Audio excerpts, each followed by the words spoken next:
I digress. Has all this stuff we've done actually fixed my death wobble? Hello guys, welcome back to TSPEC TV. Recently we did a video on my Defender death wobble problem that I've been having on my Defender 90. We replaced the steering damper and the panhard bushes. However, that turned out not to be the issue because it didn't fix it.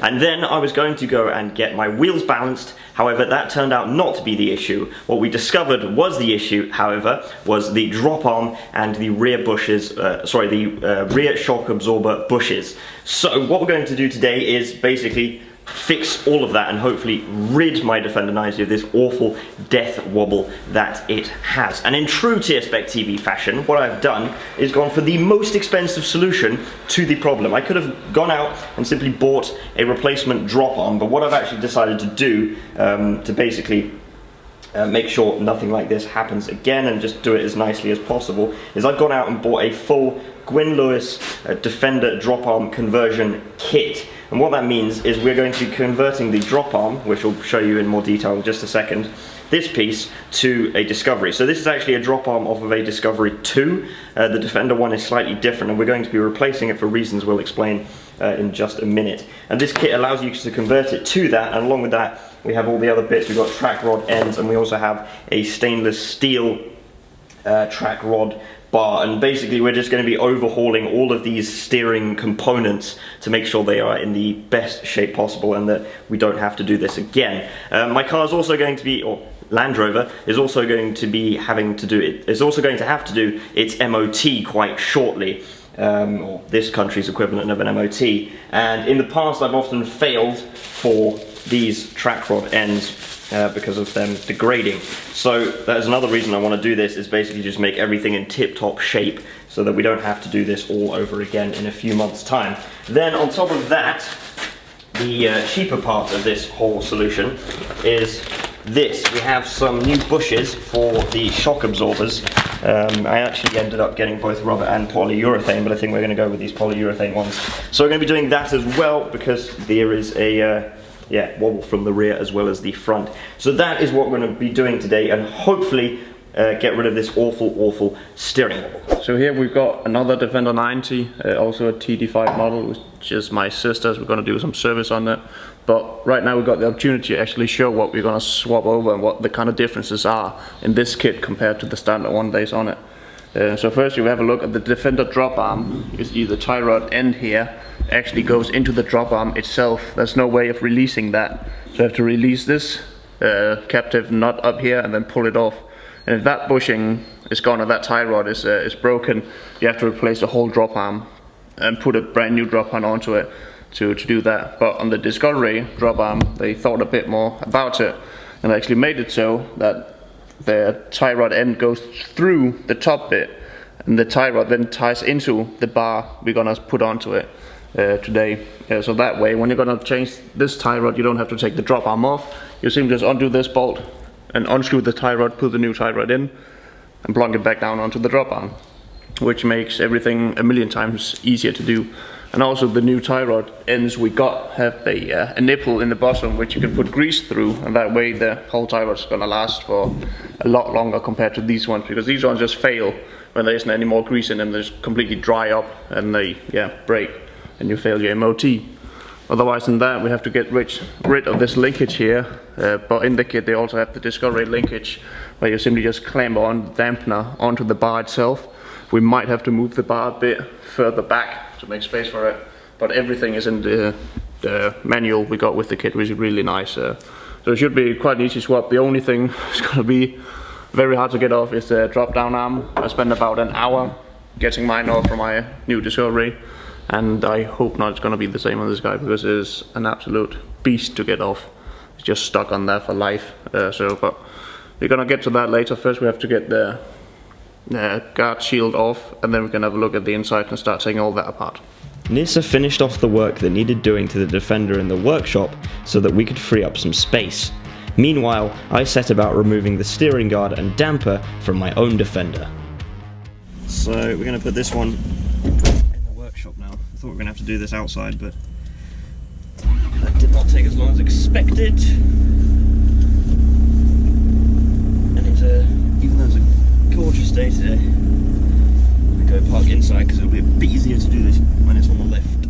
With the Defender now in the workshop, we could begin taking things apart. So what I've just done there, after having removed the pin out of the nut on that side, there wasn't one on that side for whatever reason, is take the nut off completely on both sides, and then put it back on until it is flush with the bottom or top of the thread here, and then take a hammer and just whack it until it pops out, with the nut being there just to hold it in, basically.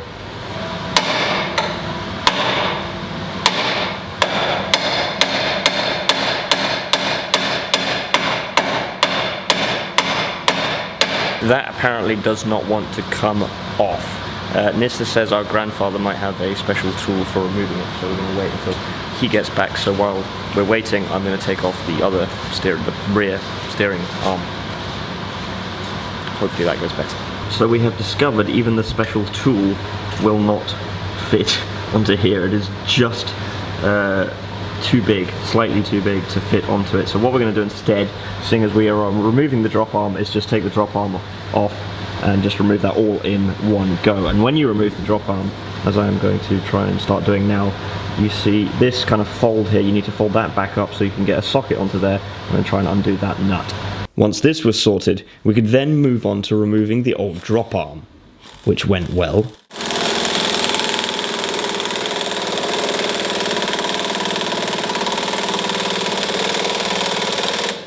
So probably about an hour, if not more, has passed now since you last saw us, and I am still standing in the workshop, but there is a distinct lack of Defender behind me because we've frankly just given up. We spent quite a lot of time just trying to get the drop arm off and could not do it, even though we had that puller kind of tool. It just would not budge. So what we've done is Nissa has found some special tool which will apparently do that job better, and he's ordered it or going to order it, and it should be here by next weekend. So next weekend we'll try it again to get that drop arm off and do this whole kit install. So next time you see us, it will be a week from now, but I guess for you it'll be like 2 seconds after this clip, but for us it'll be more than a week, if not more. So that is that. I guess I can't end the video now, so I'll just say see you in a second. We're now back after a week. We finally got the tool home for removing the steering drop arm on the Defender. We're gonna do a quick comparison and see what the difference are of what we used last week and what we're gonna use today, and how to apply it onto the drop arm itself. So what we used last week was this thing. It's just a normal like bearing puller or whatever you need to pull out with a lot of force. Use this kind of tool. The only problem we had was that the arms here would keep slipping off. You can kind of give it away a bit and move around. So the more force we put on, the more these arms kind of bent out, and in the end it kind of like dropped off. So we got this tool here, which is from Laser Steering Drop Arm Puller, Land Rover, 57.5 millimeter, which is just a huge block of iron. So these ones cannot flex in any possible way, or they're gonna break. And it weighs about 5 kilos or so, so it's quite sturdy. And the way this one applies is it goes from the back of the drop arm over it, and they got 2 ears that kind of slide into these bits, and that way you're gonna pull it off, so you're not getting anywhere near the axle and gonna damage any of the splines on it. And it says on the box you need to grease up this bolt, and you get a spare bolt with it as well, which is quite nice if you completely mess up this one. So it goes here. This will only work on Defenders, as it says on the box. Just any kind of Defender pull arm. But you've got these 2 tabs here, 2 ears on it. You take your tool, screw it all the way down till the bolt is flush with the tool, slide over and just fits straight on the ears there. And then just tighten this one with all might and force and see if it comes off. If that doesn't work today, we're just going to cut the drop arm off, which is what you normally would do. But we're going to try this tool now and see if that works.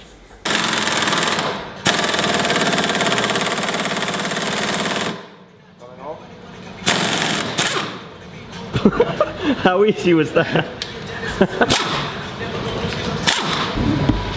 And it is off in about, what, 10 seconds? Yeah, about 10 seconds. How much did that tool cost? I don't know, I'll look it up and see how much it was. Well, I'm pretty sure it's worth it if you're trying to remove a drop arm. Buy one of these.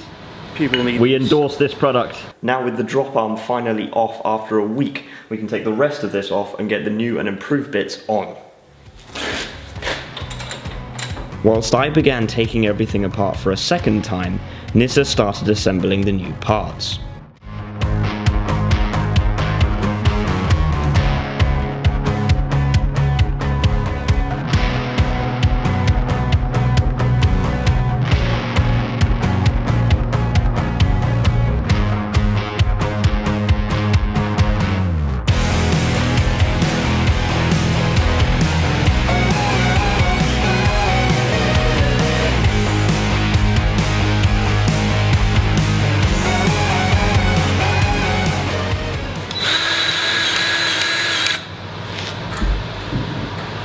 What we're doing now is just greasing up the tie rod ends here. You do not want too much grease because then you're gonna push it out through these seals here. So you're just gonna feel it start pushing a bit. There we go. Move that out.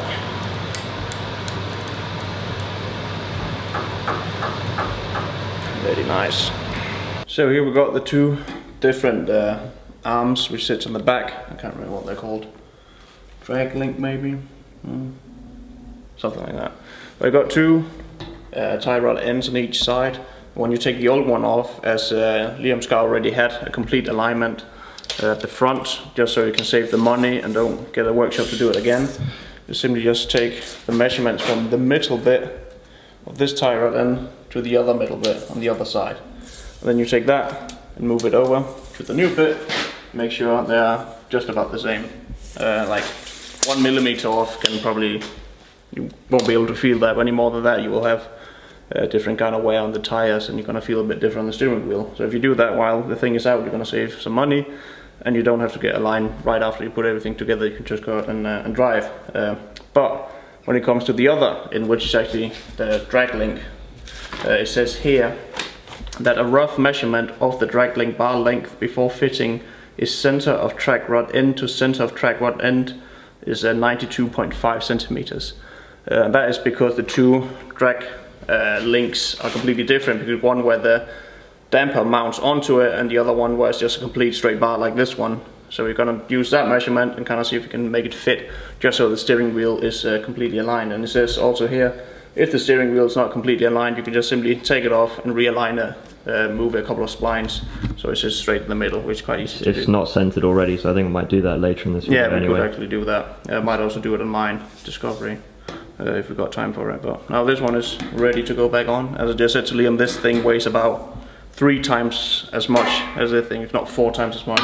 If anybody can bend or break this thing, I want a picture of it. Deserve a medal. Well, let's wait till we watch Club 86's Farm Corner 2. Yeah. It's massive.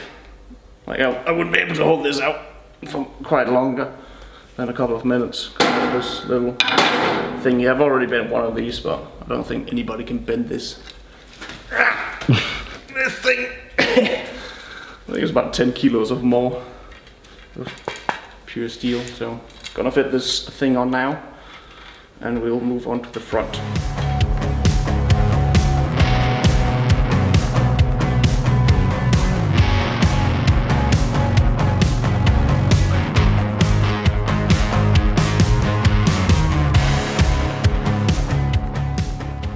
Steering damper is going on now. We got the bracket exactly the same as the Discovery brackets. First we want to measure about halfway, so we take it all the way out, maybe put a mark all the way and put a mark and then do halfway, but I don't know if you can actually pull this whole thing off. I'm not going to try, but I would say that should be about enough travel for it to be able to do. Otherwise you can undo these 4 bolts and you can move it back and forth across the bit here. Then you simply put the bolt through the hole in the back with the washer onto it and do up the nut on the back side. Tighten that one up, tighten the brackets here up, tighten the end bit here on, and then you are actually done. Then you just need to align the steering wheel with the position. It also says here how the steering drop arm alignment should be, which is quite nice. But we might need to move your steering wheel anyway. Just make sure you can go from lock to lock take the steering up, center it with the wheels, take the steering wheel off and put it back on the best you can so it aligns with the splines, and then you're pretty much set. So, as always on TSPEC TV, the product or modification has not done its job properly until there is a sticker on.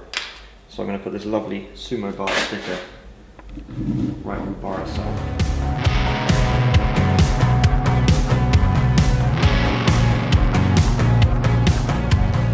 In keeping with the theme of going for the most expensive solution to the problem, at the start of this video I also mentioned that not only are we doing some work to the front but also to the rear to try and get rid of this steering death wobble issue, because I believe that the bushes for these shock absorbers are in need of replacement.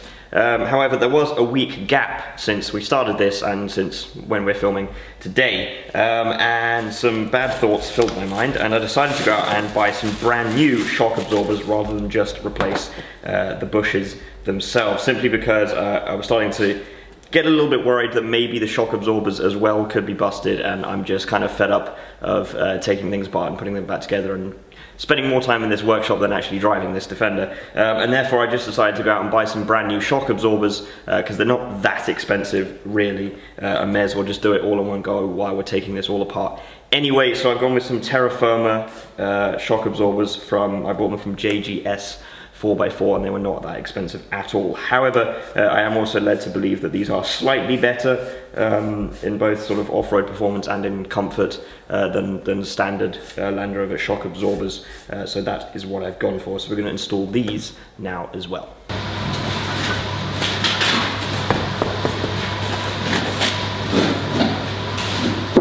So now that I got the wheel off, I can reach my arm in and just wiggle the shock absorber around, and I don't know if that comes up on camera because I'm also trying to hold the camera steady at the same time, but I can wiggle that quite a significant amount just with my hand. So now it's time to get that one off, and then the other side of course. And for that we're just going to undo this nut up here, and then there's one right at the bottom as well. When removing the old shock absorbers, it's helpful to have someone or something holding onto the bottom section to stop it simply spinning with the lower nut. So you can see the old bush on the left does not really resemble the new one on the right, which indicates it's about time for a change. So we're going to be putting these new polyurethane bushes in right now. So it's been a little while since you last saw us because there was a bit of a fuss with the bushes for the new shock absorbers, because I had some polyurethane ones from Brit Parts, some rubber ones from Bearmac, and then the ones which were rubber, which came with the new shock absorbers. And we tried different ones. We tried the polyurethane ones, tried the ones from the shock absorbers, and then basically found that the ones from Bearmac, just plain rubber ones, worked best, and then we combined those with the washers that came with the new shock absorbers, and they just seemed to fit best and were the easiest to get in, because the other ones were just fiddly and awkward and didn't quite fit properly. At least we didn't think so. So that's what we went with, and just spent ages just doing all of that. So that's why there's a bit of a gap in the footage. But now that that's over and done, the car is back down on the ground, or the Defender, sorry, is back down on the ground, and everything is kind of back where it should be with no pieces left over or anything, so that's always reassuring. But there's one last thing to do, which is just realign the steering wheel, because right now if you go and look inside, it's at a kind of 45-degree angle, yet the front wheels are dead straight. So it just needs to basically take that off, put it back on so it's straight. That takes 5 minutes to do, so I'm going to do that right now, and then it is time for the moment of truth. So as I said, the steering wheel is definitely not straight, despite the wheels being straight. So we're now going to take the steering wheel off and just put it back on in a straight position. So what I normally do is get a flathead screwdriver or something similar, and you pop the badge off, and obviously try and do as little damage to the trim on the steering wheel as possible. That's the badge off. Pop that down there, and then there is in here a nut which we're going to remove. So I'll just go get the appropriate tool for the job.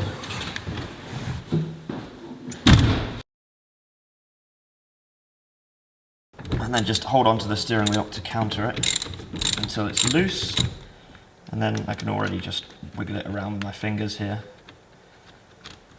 And that is the nut off, put that down there. And then here comes the fun part, because I've had a lot of people whacking themselves in the noses while doing this, and now basically you just want to kind of gently hammer it off. You can either use a rubber mallet or something, or just use your fists.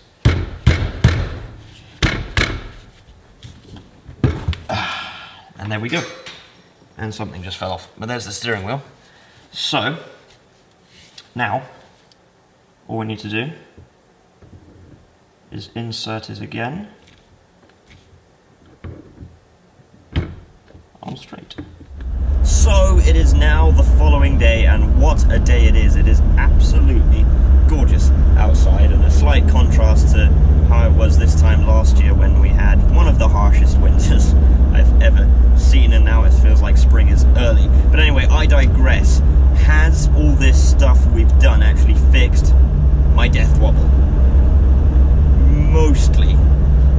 It is more or less gone, and it is a hell of a lot better than it was before, and the new bushes and shock absorbers at the back has also made it softer going over bumps. And I cannot fault the Gwyn Lewis kit. It looks fantastic, the quality is fantastic, and it is better, I will say that. However, there is still something not quite right. At certain speeds it occasionally goes a bit wobbly, like a tiny bit. So it's not perfect, but it's a hell of a lot better than it was, and it is actually drivable. Now, that's the important bit. I just did a trip down a dual carriageway over the motorway, and it was more or less wobble free.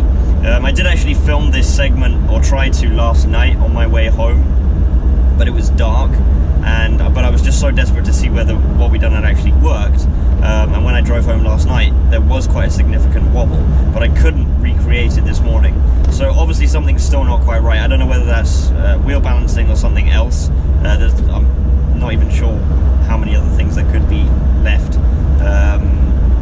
So I don't know. I'm just gonna stick with this for now, and if it gets bad again, then I'll look into new solutions. But like I said, today I did quite a bit of driving on different roads at different speeds, and couldn't really get it to recreate the wobble. So I don't quite know what's going on. For the most part, it is gone.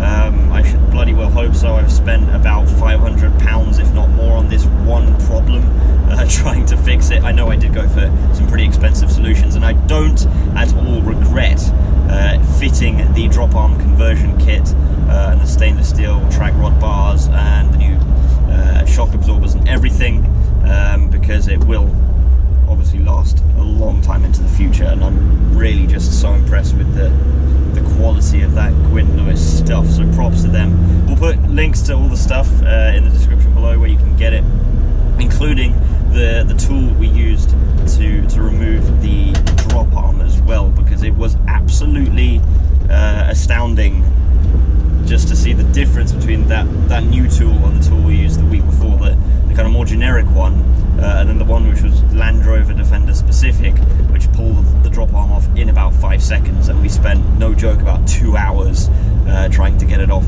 the previous week. A lot of you suggested we cut it off, but we wanted to just try the safer route first, and obviously it gives us something else to show off to you guys, another way of doing it.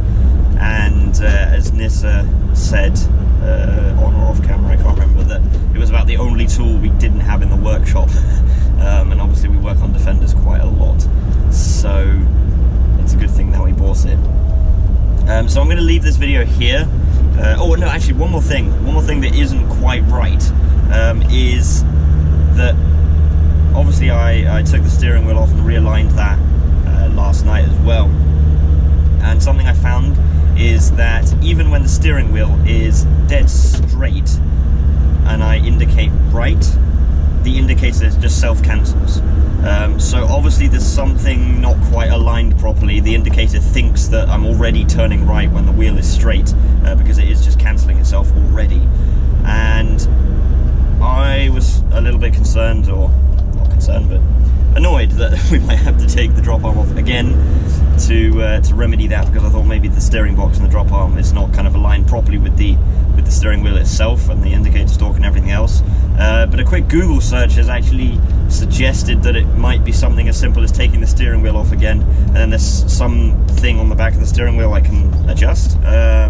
I have no idea how much truth there is in that, but I was just reading some Land Rover forums, and that was the impression I got. So what I'm going to do now is go home, take the steering wheel off, see if that is the case, and if not, then next time I'm in the workshop I'll have to take the drop arm off again and realign it, and hopefully that isn't the case. This is Liam from slightly in the future, here to tell you that all I needed to do to fix the indicator problem was once again remove the steering wheel and just simply adjust this blue thing here so that these prongs line up and slot into here, and now it seems to be working absolutely fine. So that was nice and simple.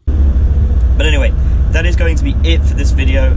If the death wobble continues, then I will continue this video. I think my next thing to do would just be going to get my wheels balanced, because it could be something as simple as that, and it's nowhere near as bad as it was before, so it could just be wheel balancing. And if that fixes it, then I'll let you know. But for now, it's pretty a-okay, and I am pretty happy that finally it's fairly normal once again. So thank you very much for watching, guys, and we will see you in the next video.